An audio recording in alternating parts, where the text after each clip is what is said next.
Metabolomics. And for us, this has been the initial success of this database has really been triggering thought that we needed this workshop here. Metabolites is essentially, at the moment, mostly an experimental repository that takes primary research data and metadata and archives it and makes it available again to the scientific community. And on top, we've got information about individual metabolites. And very often, this is triggered by publication following a research project, where by now a number of journals require deposition of data in the metabolites database.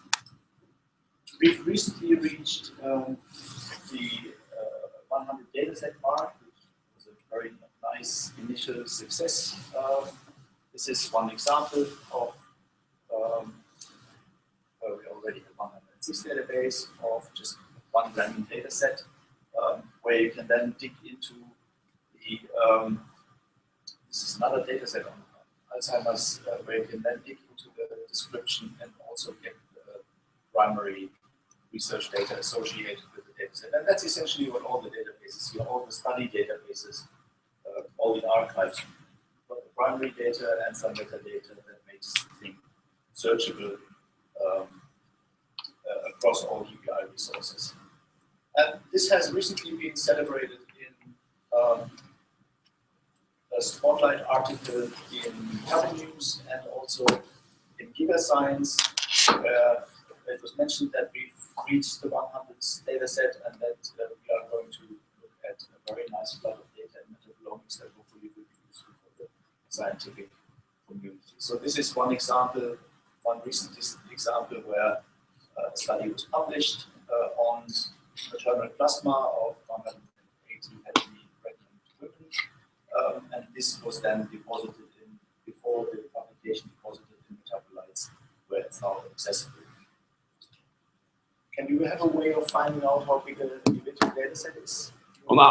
Yes, on average it's 20 gigs. Yeah, but for the, if you go to the database and go to a particular data set, you can't see that. No, it's on the to-do list. Okay, sure, like so many other things. This is the current situation after we've kicked off in 2012. This graph shows you the data growth of different EPI repository, controlled access human data, raw sequencing data here in red. That's probably the most mature area. Then proteomics, taking also of relatively early. I'm quite surprised that it takes a little bit earlier than raw sequencing data. Then microarrays. And then eventually the youngest area here is metabolomics, taking off in 2012. This is a logarithmic scale, very important to notice, not linear. So we are looking at exponential growth here. And the dotted lines here are 12-month doubling times for data. And this is the metabolomics data growth, which is in agreement with the 3 months doubling time for data in metabolomics. With this, we are the fastest growing area at the EBI. We're not sure how this is going to develop. Probably it's going to slow down a bit. Yeah, if you know the law for hardest doubling time, which is called Ryder's law actually, then you'll see that this is not a sustainable and healthy data growth. So this is what Ryder's law has been looking like between 1980 and 2010, 30 years, with approximately, I think this comes down to about 18-month doubling time for hard disk space. In fact, this has recently been slowing down. So you can either look at doubling times of hard disk space, or you can look at cost per byte or megabyte or gigabyte and how that develops over time. That should be an identical curve. And this is the youngest data. You can see that this is actually slowing significantly. It's getting even slower than the previous 18-month doubling time, which makes the situation worse. And I hope we are going to hear tomorrow from Guy a little bit about the whole situation in how it developed over time in genome sequencing and how the genomics field dealt with it. That's going to be fun. So, and we know that in our area, in metabolomics, this is going to speed up. So we are going to have genomes of many more people. And actually, we all hope, and this is supported by recent funding decisions, that metabolomics will become more important in the clinic. And will become hopefully a routine tool for clinical decision making. The costs are already much lower than in the case of genomes. So there's no doubt that we will see a lot of data coming. We've recently received funding for a project called Phenomenal, where we are going to build an e-infrastructure for large-scale computing with medical metabolic phenotyping data. A lot of people here in the room are partners or will be on the advisory board. The whole project is 13 partners, 3 years, 8 million euros. Will kick off in September. And essentially what we're going to do is build a cloud-based computational pipeline for computing with large-scale medical metabolic phenotyping data, which is another reason why we are so interested in the topic of this workshop. Okay, so and there is another project that I just like to mention, which is Metaspace, that has just kicked off 2 weeks ago, led by Theodora Alexandrov in Heidelberg, that deals with metabolomics imaging, and also there, I guess, data reduction and data compression is of interest, and our colleagues here from Waters are also very interested in this area. They are actually been at the kickoff meeting and following this whole process. So today, the scope of this workshop, there is a link here, a short URL that will bring you to the minutes page. This is actually a live document. Everybody can take notes there, and I encourage you to actually take advantage of this.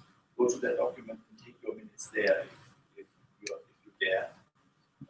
It's an interesting process, but it has been very useful in previous meetings. So, first of all, I think the overall thing is to identify who actually is important. If not, let's come up with that conclusion very early and then go home. I think we have one, and the reason and the case that you sign up for this shows that this is probably the case. And then identify what is our problem and what can we do about it. We've written in the synopsis that we would like to look at 2 things. One is data compression, and I see this as a technical term, something like an MP3 lossy compression or some type of some zip type lossless compression. And then there is the data reduction area that is more community convention or a scientific problem, where we say this part of the data we can probably throw away, and in particular when it comes to long-term archiving. And I'm not quite sure if we'll ever be able to do something in this area, but it's part of this workshop to answer that question. And then I think what will be very useful and a good driver for the whole process is that we come up with an opinion piece in the Metabolomics journal or in Data Science or in any other journal.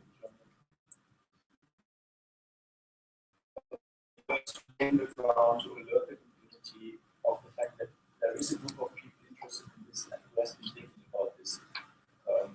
And if we find at the end of this workshop or on Friday morning that we don't know what to do anymore, then we'll sit down and start writing this and with this, I open this all up here and would like to hand over to who is going to be Jake.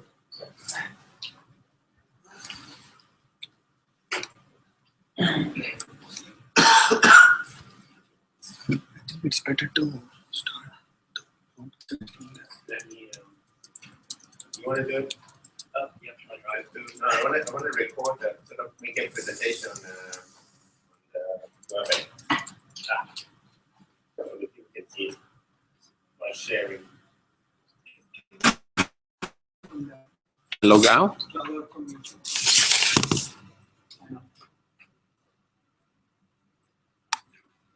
Stop it, Daniel.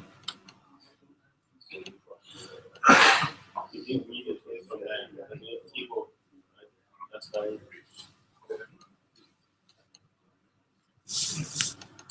Did you sign out? Stop them. I did. Okay, you go to air is there. It's still recording.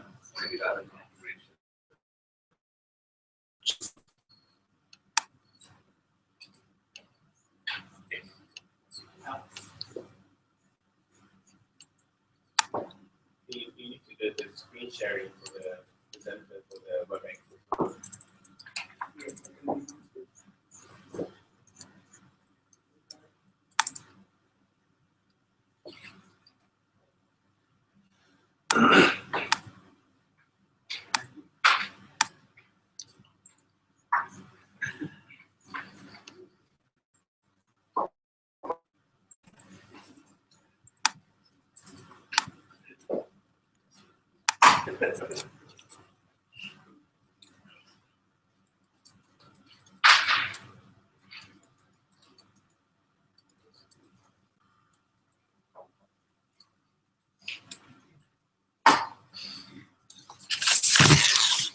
It says stop broadcast up there.